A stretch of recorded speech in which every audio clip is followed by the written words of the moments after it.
I feel like I finally got to a place where I'm like, okay, this is doable.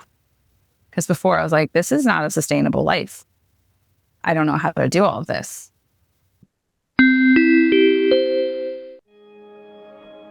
Calling all supermoms.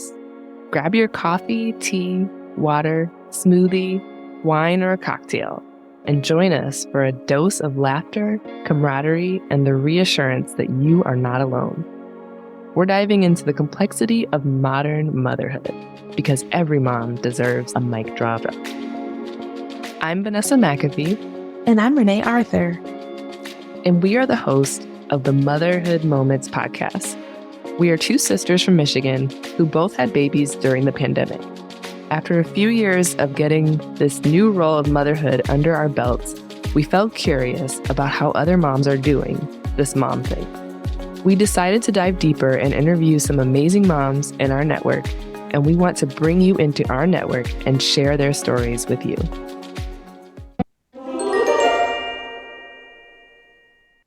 Welcome to another episode of Motherhood Moments. Today, we have a guest who has truly seen it all, from the foggy hills of San Francisco to where she is now, the heartland of Ann Arbor, Michigan. Brittany is an experienced elementary school teacher of 20 years with a fascinating stint teaching first grade at an international school in Myanmar from 2010 to 2013. As a third of four siblings, she's no stranger to the dynamics of a bustling household. Now, she's navigating the you're in it stage of motherhood with her two adorable daughters, C, who's about to turn 4, and P, who's a spirited 2-year-old. Oh, and let's not forget Sally, her small border collie mix, who's still coming to terms with not being the only child anymore. Get ready for some heartfelt and hilarious insights from Brittany. Welcome, Brittany. Welcome. Thanks for having me. Brittany, how did bedtime go tonight? So I am not the bedtime person, which is, I don't mind so much. My husband usually does bedtime, but also I'm with the kids from school pickup, which I work at their school. So I see them sometimes throughout the day, and then I get them when I'm done with work. So like I go straight from work to getting the kids and getting home, and then hang out with them and do all the house stuff, make dinner. And then when my husband comes home, he like jumps in straight away, and then we eat, and then it's bedtime. And so he's like fresh and has way more patience than I do. So he tends to be the bedtime person. And then if they're having a hard time, I might jump in. So tonight, my little one, P, is on I have to go to the bathroom like every few minutes. It can take a really long time. I think she got out of bed like 4 or 5 times, and I did like 3 of those. And she goes and she sits on the toilet and doesn't do anything. And she just has a little smirk on her face. But we shared that responsibility tonight. Finally, she went to bed, and we haven't heard from her since. From my end, it went okay. Wow. It's like not a part of your day normally then. Yeah. So when P wakes up, did C wake up? It depends. If C has fallen asleep, like truly fallen asleep, she's out. She'll be out all night. And P can be singing loudly in her bed. They share a room, and they're on bunk beds, and C is on the top and P's on the bottom. Yeah, but if C's asleep, she's asleep. If she's not asleep, they can get very silly together. And that is when the wheels come off and everything just goes awry. But as C is getting older, she kind of gets it a little bit more that she needs to help in the process a bit more. But she also is only 4. And so we give her a little leeway when she's acting silly. I'm giggling. I know about that too late bedtime silliness. It is so funny to see. It's like the fun house. It's a clown car or something. I don't know. It's truly strange, actually. I know. I can't imagine with 2. Because like 1 can even get really silly. Yeah. Lolo gets really silly. Yeah, they play off each other a lot. And as P is getting older, and like they interact with each other in a more meaningful way, it really can get ridiculous. They know what they're doing and they know that they need to work together to make it more fun for them and less fun for the adults. Eventually it gets quiet back there and everyone's asleep in bed and I'm like, okay, they made it. We all made it somehow. We all survived. Yes. Did you share a room with any of your siblings growing up? Oh, yeah. I grew up in a railway flat in San Francisco. It's an apartment. And I'm one of 4 kids. We made it a 3-bedroom apartment. So everybody shared a room. Everybody shared a room with everybody at different points. And when I was really little, because I'm number 3 and we're 5 years apart total. So at one point we all shared a room. I was, I think, in a crib and they were on a bunk bed, my sister and brother. And then we had a playroom, which was amazing. And then my parents had a bedroom. And then eventually my older sister moved into the other room and she got the playroom and she got her own room. And I was in the bunk bed with my brother. And then my older sister and my brother switched at some point. So I shared with my older sister. And then my younger sister was born when I was 8. And she shared a room with my brother, which he'll tell stories about. He was 11 when she was born. So he was like, yeah, I was sharing a room with a crying baby. It was Wow. It was great. But yeah, everybody shared a room and everyone had bunk beds. It was fun. It was tight, but I didn't know any different. So it was just a good time.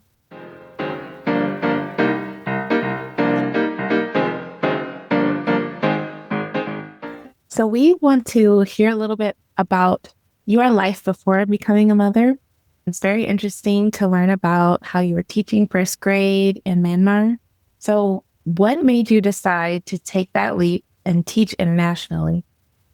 So I finished my teaching credential in 2009, and it was the recession, and there just weren't that many jobs available. And at the time, I was single, and I didn't have kids, and my family came from a bit of a traveling background. Like my dad had lived overseas for a number of years. It was just like part of the family culture in some ways.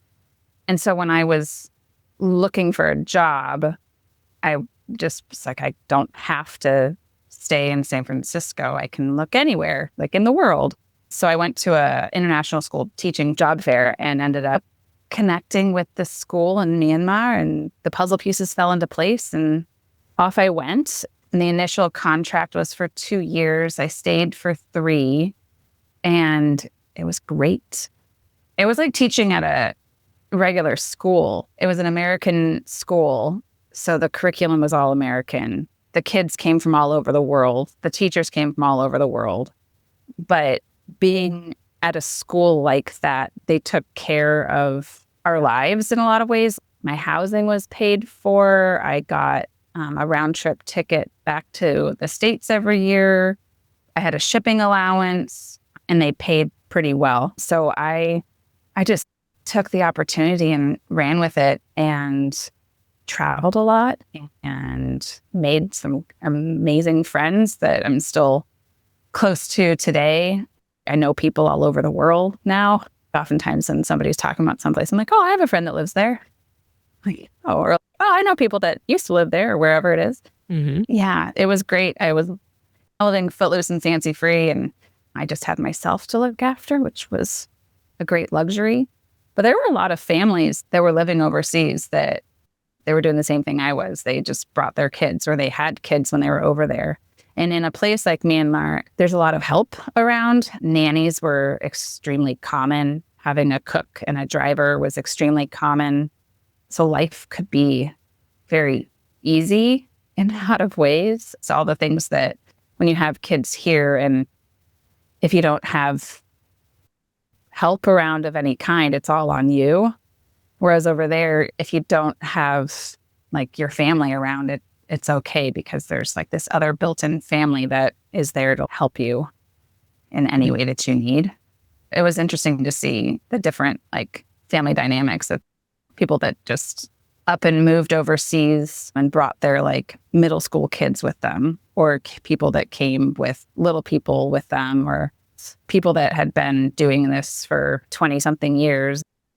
Very cool.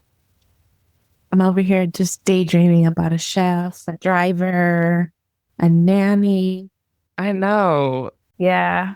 I used to have a hot lunch brought to me every day, and I didn't see dust for like 3 years because people were always cleaning every day. It was nuts. That's another world. Yeah, it was another world, another life. Truly. I'm very happy you got to experience that. How do you feel about dusting now? I definitely don't do it as much as I should. When I first moved back and I saw the dust, I was like, oh, I haven't seen that in so long.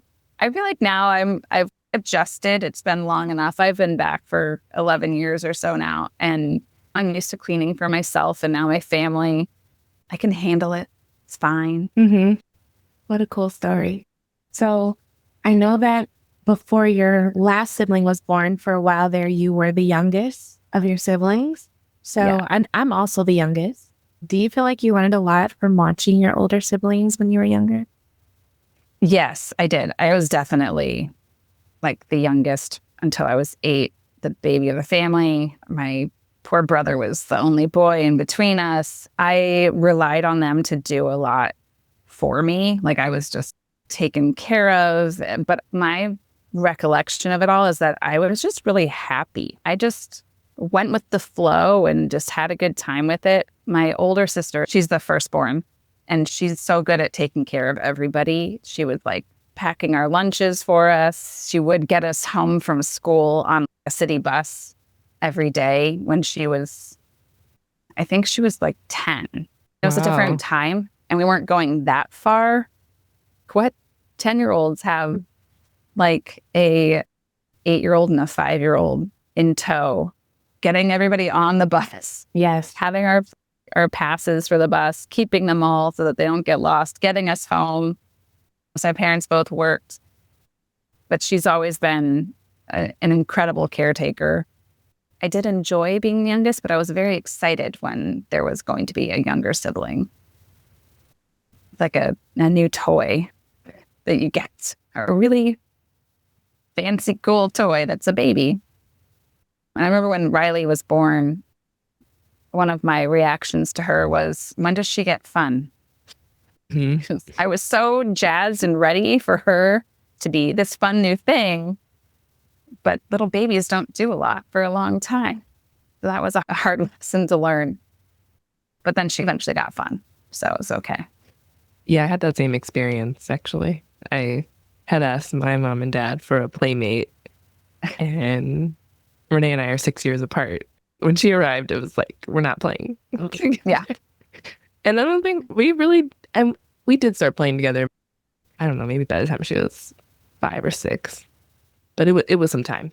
That's cool, though, that you got to be like the youngest for so many years. And then you also got to be a much older sister. And shout out to your older sister, Heather, she's awesome. to Heather. Sounds like she was an amazing big sister. I've been reading lots of articles. People are now writing about the oldest daughter of families and that role and the connection to being a successful person. Like people are doing deep dives, I know at all times, about birth order. But in the news, I've been seeing more articles about that. I think some of it, I have to think, is just her. It's just how she was made from the get-go. But I also think that she took on so many responsibilities. When my younger sister was born, my parents would have to be like, can we have the baby back now? Can we hold her? Because she was 13. So it was like having another little parent around. But she's always been into taking on responsibilities and being organized and doing what needs to get done. That's amazing. Yeah, I think it's like check on the older sisters. Like they're really overwhelmed and doing a lot, but check in on them. Yeah. That's what I see. I see tons of those messages. Yeah. I think about that with my girls because we do see to step up and to do a lot or to act a certain way, and to, if she's having a big emotion and it doesn't really seem, whatever happened doesn't seem worthy of the big emotion. There are times where I just get to the point where I'm like, you in fact are okay. I see you're having this big emotion, but I need you to pull it together right now, because like I have this other person I have to deal with, and you're okay. So we got to move on. But in the back of my mind, I'm like, that's not fair to her. She needs to be able to feel what she's going to feel whenever she needs to feel it, and to not always have that responsibility on her shoulders. But she also enjoys controlling P. It actually really bugs her that P has started having a bit of a mind of her own. She's not supposed to have opinion. No, she's supposed to do what I want.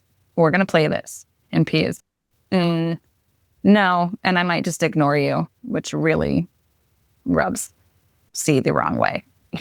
Woohoo! Rooting for P. Yeah, I know. And then there's the other side of me that's, yeah, she's a younger sister. She needs to figure this out too. And she needs to have a mind of her own. And she's going to grow up and be whoever she wants to be. Let's see how this all plays out. All right. As an experienced teacher, you're probably used to creating routines and plans. How did your experience preparing for motherhood compare to the actual journey of pregnancy and early parenthood? I was 38 when she was born. Most of my friends that were going to have kids had them like 10 years before then. There were some that were having kids all along, and a couple that had them at the same time as me.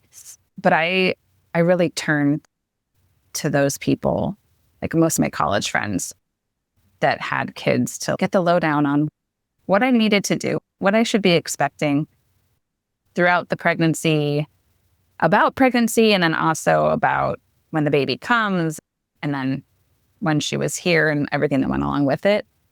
I did not feel like I knew enough, but I knew that I didn't know enough. Like I knew that there were a lot of questions all along. And then of course it was also ended up being the pandemic. So there were like other questions that came up that nobody had dealt with. And then that kind of shut down the like ability to connect with people in person who had kids here near me, to compare and talk and figure it all out. I try to be a pretty laid back person. So I went into it all with let's just see how this plays out. Let's just see how this pregnancy plays out. We'll do what we need to do, listen to the doctors. And then when COVID hit, it was like we were having like video doctor's appointments in the last trimester. And they're like, so how are you feeling? And I'm like, I think I'm okay, but I don't know. This is my first pregnancy. I don't really know. I'm pretty uncomfortable, but isn't that also normal? And then when C was born, the concept of setting up routines was in my mind. But then when the baby doesn't follow what you think should be the routine, it can really throw you. She was a terrible napper, just awful. I had in my head, like, she's supposed to be sleeping this amount of time, this many times a day, and she has to feed at these times. And if I had just stuck to what I had heard that I was supposed to be doing, was reading about or listening to podcasts or whatever, reading books, I would have just gone crazy. So once I gave in to following her and really what she needed, and like I held her for naps and was just like, this is how it is right now. And I would put on a Netflix show and just hold her so that she would sleep for more than 10 minutes at a time. But I think mostly what I have tried to do is just go with the flow of what feels right, what seems right, because kids are all different. And if I had questions, I reached out to my college friends most of the time. And they always had either good suggestions from their own lives or an Instagram account to follow. It was like, oh, okay, great. Or a podcast to listen to. As you were talking, I got a really intense flashback to the moment of, like you said in the bio, you're in it. When they send you home with the newborn and you're just looking to the left and the right, you're like, okay. Oh, so this is real. Oh, it's just me and you. Oh, this is the schedule. And then I was trying to keep track of everything. I just used pen and paper.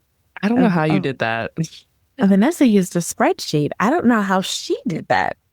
Yeah, I had a few crazy days early on where I was using a spreadsheet to track everything, including myself. Like I was tracking like when did I eat? How long did I sleep for? That's amazing. When did I last shower? Pro tip, track yourself as well in the newborn, because I didn't. And my sleep was off of a cliff, but I used the pen and paper. And then the first doctor's visit, I'm like holding it up. It's so crinkled and dirty. Was it like a loose paper, not even like in a notebook? It was just loose paper. So this is like the difference between the oldest child and the youngest child. Right. Correct. You got it. I had the info, but you were taking me back to those moments, and that was so amazing of your intuition to kick in. And then when you just started going with what C needed, and you prepare, you get this advice, you listen to the podcast, but then reality comes in.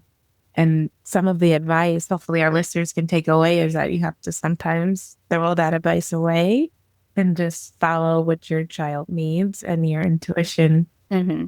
Yeah. You really should. It's so hard. Like when you were talking, Brittany, I was thinking how, oh, I should have done that. Like I was also there with the contact napper, like just her sleeping on me and watching Netflix, but I was so frustrated about it. I was like, oh, what are we going to do to get back on the schedule? And she's got to be sleeping on her own. And it was hard for me. It just feels like this is what it's going to be like forever. I'm breaking her right now. Like she's not going to know how to sleep on her own, because you have those thoughts in your head. But I also had the thought in my head that if she's only sleeping for 10 minutes at a time, then she's not getting all the things that she's supposed to get when she sleeps. But I also had the selfishly, when I was holding her or feeling like I had to hold her, or like just really struggling in those nap times, felt I can't get anything done for myself. I can't take a shower. I can't get a load of laundry in, or you can't sleep. Can't sleep yourself. Like all of that. I was like, I can't do any of that. So once I just gave into it and was like, okay, I'm just going to binge a lot of shows. And somehow it worked. We all came out of it. I don't know. But it was hard. There were some days that I was pretty frustrated about all of that. Yeah, that's really tough. Fourth trimester. I binged Grey's Anatomy. I think I just started from the beginning. And yeah. I did that with The Office. Just start to the end. It was fun. So speaking of work, Office, you are a teacher and you teach young children. So that's amazing. Being a teacher requires a lot of organization. And with 2 young kids, that skill set must be invaluable. Can you share some tips on how you manage the schedules of work, childcare, family time? It's evolved over the last 4 years. When I was pregnant with C and COVID started, I was doing online teaching, which was horrendous. And I finished out that semester, pretty much finished it out. Towards the end, I was like, I'm done. I need to relax. I was having like high blood pressure and thing. I was like, I need to just not care about anything right now except being healthy. And then I ended up taking the next school year off because COVID was still very much present and there was no vaccine yet. And the idea of finding childcare for C and putting her at risk and me going into school, because the school I worked at was in person. And so me being at risk just didn't seem right. And I was lucky enough that we were in a financial situation that made that possible and that my school completely understood. And so I was very lucky in that I got to spend the first year plus with C at home, and that my husband was working from home, so he got to be home and see all the things with her. And then I went back to work for most of that school year because I ended up being pregnant with P and leaving again. But that part was okay because C was actually at school with me because we have a toddler program at our school. So she came to work with me, and I would get to go see her down the hall when I wanted to. And so that was really nice. And everyone was very understanding of like the new mom thing. And everyone was so excited to have her there and to have me back. But there was a lot of just getting used to teaching with COVID being still among us and still an issue and still people getting it and having not being there for a week or two. So it was all, in terms of teaching, it was all kind of crazy. But I think that that quality I have of just being flexible and easygoing was helpful there. And then, yeah, having routines set in place for those times when like somebody couldn't be there and what were the sub plans going to be or whatever it might be. After I had P and went back to work that following school year, our school doesn't have an infant program. So she was someplace else. And that was really hard logistically because it was very hard to find childcare, which is, I think, a problem everywhere. But what we found was a great place for her to land. But the time that she was there was hard because she couldn't be dropped off like before 8:30 and she had to be picked up no later than 3:30. Who are these people that can do this? Like without it being an issue. So we made it work, and like my husband would take her in the morning and I would take C with me to school. And then I would leave school early every day and go pick her up. So I was missing out on like after school prep time, meeting time. I wasn't missing much in terms of being there with the kids because they were in their co-curricular classes up until the last 15 minutes of the day. And then I had a co-teacher that was there to do dismissal. So I'd miss out on after school prep time, which was really hard actually. And then on top of that, I was pumping at school. So my school time prep was taken up with pumping. So I, in terms of balance and having routines, was so off that year. It was really bad. It was a very hard year, but we got through it somehow. And P is now at our school. So last school year was incredible. I had both kids with me. I wasn't pumping anymore. So I had just all of this time to actually do the job. Yeah.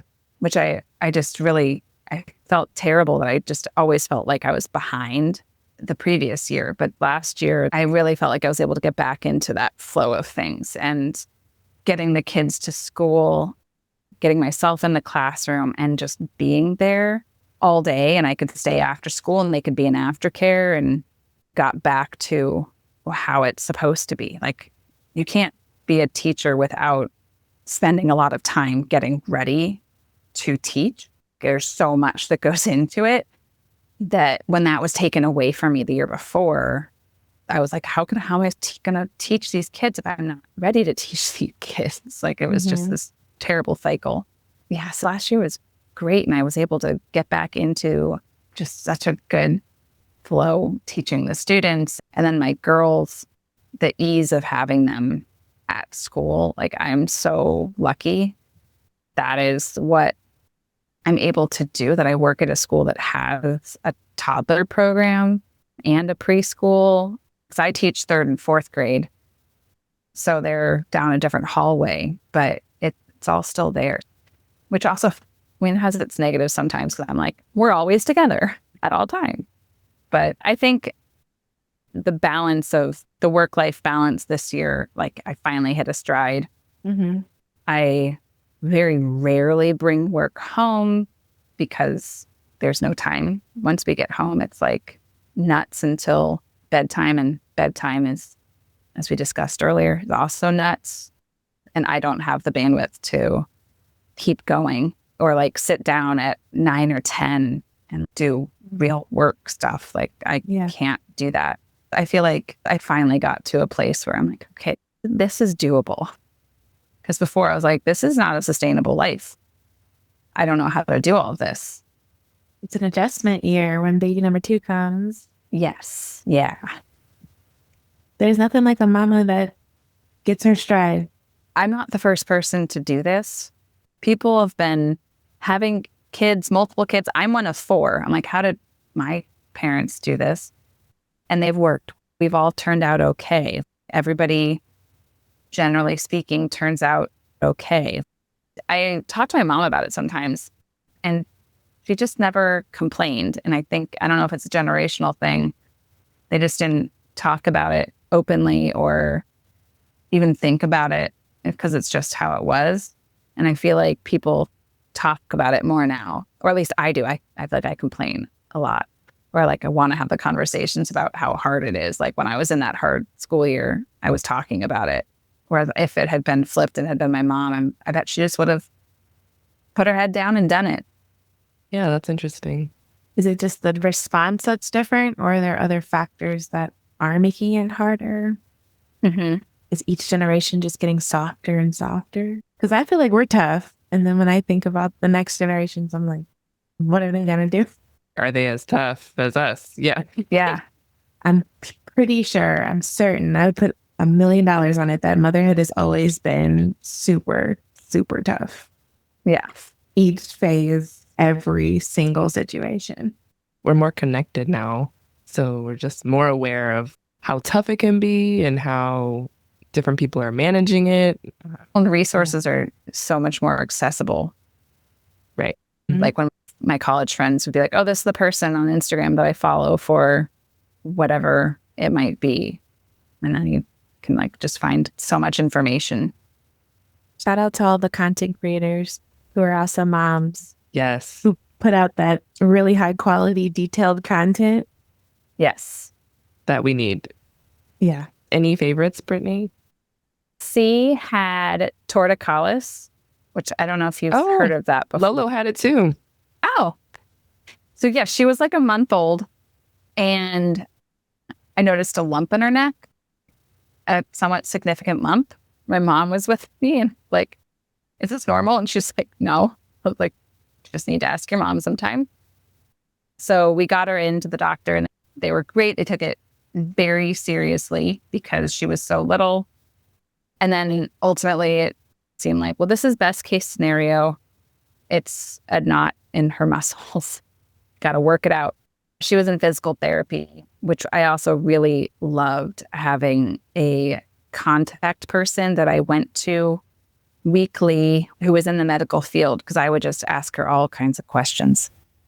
Just somebody that knew kids that I could be face to face with. It was great. I adored her. But getting back to the Instagram. So there was a person, she's called Milestones in Motherhood. And she's a pediatric physical therapist. She was great too. So I was getting like things from our actual physical therapist, but I also would follow her and what she was talking about in terms of torticollis, but also just in terms of like kids in development, whether they have a thing or they don't have a thing, like what shoes to buy, like what's good for first walkers and things like that. So that was a good one. I also followed Carrie Locker. She was an L&D nurse, but she was having like her 5th baby. So she just is an expert in pregnancy and birth and newborns and kids. And so that was one I enjoyed. I also followed a bunch of the physical therapists and got like all the exercises, all the things to do, all the stretches, in addition to going to physical therapy. And it was incredible. Yeah. That's funny. I didn't know they both had that. We'll be sure to link both of those accounts links in the show notes for today's episode. So we have another question about your balancing of work and motherhood. So do you have any specific strategies for when you're switching gears between when you're there at the school as a teacher and then going into your role as mom, especially at the end of the day? Do you have any strategies? Yeah. Shockingly, sometimes my kids will throw a fit at pickup. And here I am either with my colleagues or like parents of students of mine we're all like exiting the school at the same time. But our school is a lovely, small, just loving place, and everybody is supportive of everybody, it seems. And I've never felt judged in any way, but I probably don't switch gears until we're in the car. I probably am still like half teacher, half mom. If my girls are throwing a fit or doing something that I don't want them to do, or taking their pretty little time to get their things, and then they have to walk on the rocks, and then they need to balance, and then, okay, all right, we've got time. We don't have to be anywhere right now, so it's okay. But then sometimes I'm like, all right, I'm done. In the car. If they really do truly throw a fit, then I do have to like go into full mom and just get in the car, unbuckling you, and then we're going to go home. I'm going to close the windows so nobody can hear you crying right now or me crying right now, or no, that hasn't happened, thankfully. But yeah, and then we go home, and then it's going into the afternoon of knowing that they're going to need a snack and we got to get the dog out. What's the activity that we're going to do after we do those two things? And then how can I get them busy so that I can make dinner and just keep the flow? That's why I don't do bedtime, because I am like so spent by the time we're sitting down to have dinner. I'm like, I'm done. And thankfully, my husband can be there with a good attitude and be engaging, and I can just sit there and be quiet and eat my dinner and then quietly clean it up myself and listen to a podcast as he takes care of bedtime, because I've gone from teacher to mom like that, and it's exhausting at times, obviously. I'm really appreciating that you don't get even the 10 minutes of decompression between work and having to get into mom mode. I can run with that break. Like sometimes I'll get like a treat, maybe make a phone call, or just listen to my favorite song, just something. It's not very long. And I like live for those moments sometimes. And you don't really have that because your transition is just immediate. A walk down the hallway. I know. Wow. My husband, if he's not working from home, he works in Detroit. And so he'll take a bus from Ann Arbor to Detroit sometimes. He loves doing that because he can just sit. And if we've had a bad night of sleep, he can sleep. In my head, I'm sometimes like, but you had 45 minutes alone. Like, I'm never alone. Maybe tell us about your parenting style and how being a teacher has informed your parenting style. You've obviously met lots of other parents too and gotten to see maybe how they parent a little bit. So what have you learned? My parenting style probably fluctuates from trying to be calm and patient and the gentle parenting route to feeling like it's not working right now and I just need to be a little bit firm in a way that's not going to make C&P happy. And I have done this in the classroom too. Like, when you use a certain tone, kids know what's up. And not that I'm like yelling or anything, but just that it's not all fun and games all the time. And I can't ask you in a nice way one more time because I've already done it too many times. So I try to be firm when it's necessary, which is a pretty common thing. They're trying things out. They're learning things. But I think the other side of it for me is that I've been around kids a lot, older kids. The youngest I taught was kindergarten, which I guess is getting closer to now. So this kind of the toddler preschool age has been a bit of a mystery to me that I've been learning along with them. But I do see things that they do that I in my head, I sometimes play it out like, oh, that's like this kid that I taught once. Oh, that's like Johnny, blah, blah, blah. And I'm like, I wonder if that's what that's going to be like when they're older. Mm.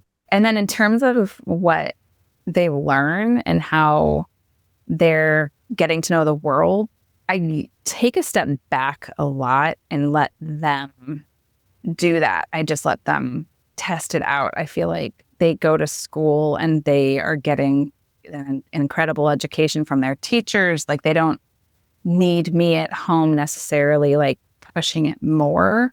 And sometimes I'm just curious to see what they can do. And then every once in a while I'll get a glimpse and like we'll read a book. And I'm like, I know she's just memorized it or whatever, but I'm like, oh, but she's pre-reading. This is so cool. I didn't know it happened this young, or that it could happen this young. She's very bright, so I'm keeping track of that. Sometimes I like pull back. I know that if I taught her some things that she probably could learn it, but I'm also like, what's she going to do when she goes to school and the teachers are like, oh, so you already know all of these things. Now I need to do this other thing with you. And that's their job. And I'm sure they would do wonderfully with that. But I sometimes will withhold some information because I want her to have that experience with her teachers at school and not just take that away. And I'm like, it'll come. She's so young still that I don't need to rush this. And it's really fun to see her doing those things. And every once in a while I will just jump in with some literacy things, is like my jam with her that way. So I feel like when I combine the mom brain with the teacher brain, it can be interesting. And there might come a time where they're going to be like, can you just give me the answer? Yeah, but isn't this fun to learn? Oh, I love that. Man, there's so much to like digging into the behaviors that you're seeing at the young age and how does it play out to third and fourth grade. I'm like, oh man. I know. Because you've seen so much. You've spent so much time with that age group. That's so interesting. And also the taking a step back, Renee. Mm-hmm. We've talked a lot about being very involved, tiger momming. It's so hard not to. Yes, I'm a tiger mom. Sometimes my husband will do things with her, and there's a part of me that's, just wait. We don't need to do this right now. But I'm like, oh, but this is how they're bonding. And then I'm like, oh, maybe I should be doing it too. And I'm like, no, it's okay. It's all fine. Their little brains just soak up so much. It's hard to not jump in fully and give her everything that I want her to have, like now.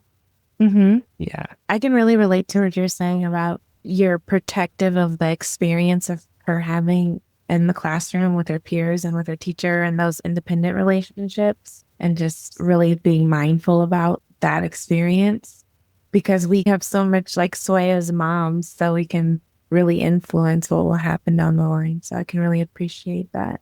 I also think similarly. I want my son to have a very positive peer experience and not push like learning and academics, push those things as top priority. It's when you can match the learning with the fun and having a buddy that's at the same or like in the same sphere as them, that but it's like social learning. The thing that I thought about was, so like I work in tech, but it's not like I want to push that on Lolo at all. I want her to discover that in her own way. I probably want to shield her from a lot of things too. I think a lot about transferring my skills over to have more of a family trade, if you will. I'm a little obsessed with that idea. So I don't want to be pushy with it, but I definitely want to do more knowledge transfer than I feel like I got from my parents. I love that, a family trade. Yeah. I think I'm pro family trade. It's not that you have to be one side or the other, because especially if you have multiple children, but I do think out of everything I've seen so far that there's like strength and stability in like the families that have been like plumbers for 6 years versus in my family, everyone always split off and did different things. Actually, my two sisters are both teachers, And my mom, she was like an administrative assistant at a school in San Francisco. When we all get together, it's really annoying for my dad and my brother because they're like, we don't know who you're talking about or like what it is you're talking about. So they just tune it all out. And then the rest of us are all chatting about education. And for a while, we actually all taught and or went to the same school at the same time. Oh, wow. So we really knew everybody and everything. It was just our world that we were in for a little bit. Yeah. Oh, I love that. I love that too. With C and P at different ages, how do you adapt your parenting style to meet where they are as individuals? A lot of the time with P, who's 2, when she's doing things or acting in a certain way, there's the thought or the question that like I'll ask my husband, I'm like, did C do that? I don't like, when did she start doing this? Or when it came to like sleeping through the night, P was terrible at night sleeping. C was so good at it, terrible at napping, and P was a great napper and terrible at night. And so it really got to the point where like, when is she going to sleep through the night? It took a very long time. So there's like that comparison. But now that they are 4 and 2, P is so communicative now. She's like a little kid now. And she's got a year of being at the same school that C is at under her belt. And they can play together and they can do similar things to an extent, which is great. And I feel like it's opening up my time in terms of like, I don't have to always be involved in everything they're doing. Like they get to be independent and they get to grow that way, which is awesome. And then being cognizant of how they have different needs. If things start going awry, and right now, P, she can express herself with words, but her go-to is to get really upset and to let the room know. I hear she doesn't do that at school, but she saves it at home, which is amazing. I'm like, they know that young to do that. Or maybe she does it at school and not telling me. I don't know. She'll just get mad and like scream, which is upsetting for C.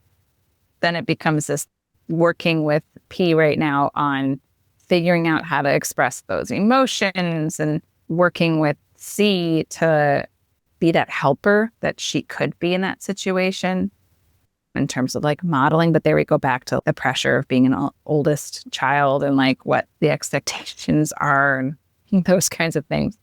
But I feel like right now it's a lot of P is her emotions are just big and all over the place. And she's learning how to express them. And C is too, but she's working within what she knows a little better than P is. But I feel like emotions is where a lot of my parenting time and energy sits, because they'll play so nicely sometimes and then all of a sudden it goes awry. And that's when I'm like, now I'm in it. Okay, let's figure it out. And figure it out with each of them. And there are definitely times where I'm like, see, I need you to go over there. I see you're upset about this, but I got to deal with this one right now. Separate and then come back together to apologize or get back to having fun or whatever it might be. I can relate. I think Vanessa and I have to do a mini tiny version of this when our children play together, because they're like a year and a half apart. But it's nowhere near on the level of CNP. No. And plus there's 2 of us, so we can deal with our own too. Sometimes my husband's like here and we're both dealing with it. And it is always interesting being with another person as you're both trying to solve a problem at the same time. And you might have different approaches or thoughts on it. If I'm like, no, you can't say that they can't feel that way or whatever, or I'm sure that he's got feelings about when I do or don't do something when we're in those kinds of moments. But like finding each other's like vibe and like what the other person feels like is okay and how it should be handled is interesting. So hard. Yes. And you're just like learning on the fly, like learning on the job. The dynamic between Vanessa and I is I'm much more no nonsense with my son. And Vanessa says, it's fine. But I'm very like, no, it's not. This one, no. And the reason why is because of what I've seen with like boys. The tolerance for their behavior is so different in the real world. And I've already seen it play out at daycare. Mm-hmm. It's not necessarily fear, but I'm just like very 10 toes down with my belief. There needs to be some bounds within his behavior. I don't have to like totally snuff it out where he can't do anything, but I want him to understand that it's just not a free for all. Like you can't just do anything. Yeah.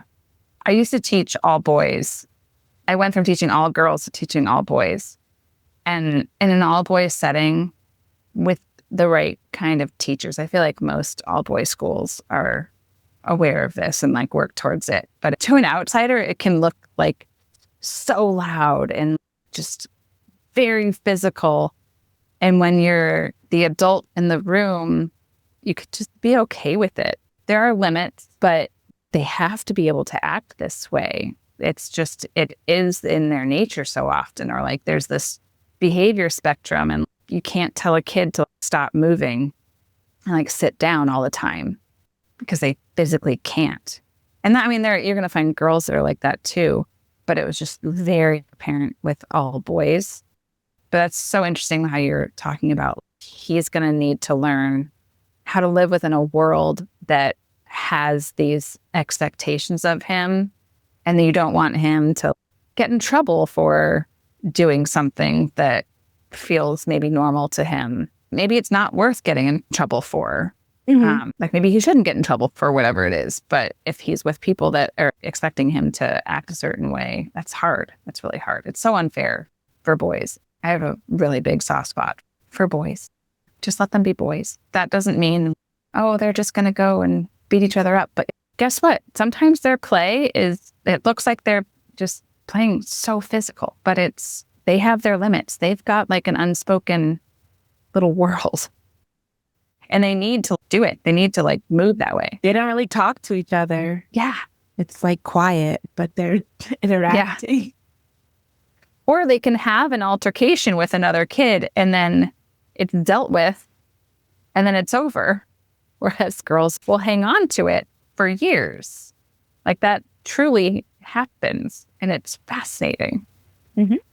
I know where it comes from with me, but it's just interesting because Vanessa and I do have to sometimes problem solve together the dynamic between the two. And we're definitely different. Okay, so we're going to go into our final question. When bedtime is starting and you are starting to wind down for your evening, what is your normal evening routine? So as bedtime is happening, I am usually cleaning up the kitchen from dinner and then packing lunches, which is, I really don't enjoy it. That's amazing you do that at night, though. I can't do it in the morning. We used to do it that way, and it just was another thing to do in the morning that was like, can't do it. So I am very strict on making sure that we pack lunches the night before, even though I loathe it. And then usually Bruce and I will sit and watch a show and get like an episode in, and then we crash. During the school year, I play soccer on Tuesday nights. That's like my one time out that I can go and do something fun like that. But yeah, most of the time it's sitting and watching a show, maybe with a glass of wine. Lovely. I still can't believe you pack lunches at night. I have to get to school earlier. I mean, I'm supposed to. Doesn't always happen. But then with the two kids. Mm-hmm. It all makes sense. Yeah. I don't know. It was one thing that we shifted and it made a big difference because I just grab them and pack them into their lunch boxes in the morning. And it's the discipline for me. You don't like doing it, but you do it anyway. I got to work on that.